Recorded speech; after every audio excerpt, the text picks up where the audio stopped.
Hi, my name is Pedro Zekali, and I want to invite you to attend the tutorial on KGTK, Tools for Creating and Exploiting Large Knowledge Graphs.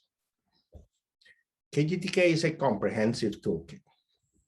You can import knowledge graphs and data from many formats, including Wikidata, DBpedia, and CSV files. Once your data is in KGTK, you can construct KGTK pipelines that do many different things. You can validate your knowledge graph, you can do queries, you can combine knowledge graphs with operations like joins and unions. You can do network analytics, compute centrality metrics, paths, connected components, and you can do machine learning tasks like working with embeddings, lexicalize your knowledge graph, and so on.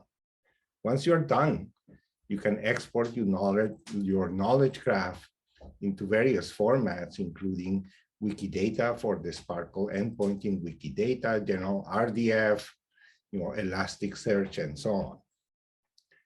So why will you like KGTK?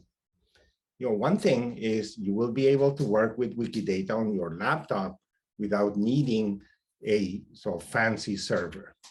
You can work in Jupyter, where it's fun to create KG pipelines, combining all the operations. You can select subsets, combine knowledge graphs, add new data, do queries, embeddings, network analytics.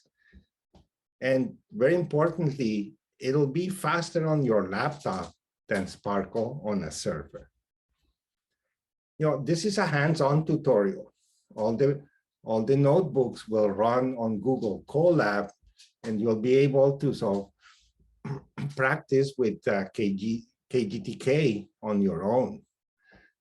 We'll have use cases like profiling knowledge graphs, working with embeddings, extending your knowledge graph with CSV data, or link open data to network analytics, validating Wikidata constraints. And we'll show you how we use KGTK to analyze 300 Wikidata dumps to see how Wikidata evolved over time and how you can use KGTK to build a common sense knowledge graph. So come visit us at our website and sign up for the tutorial. Thank you.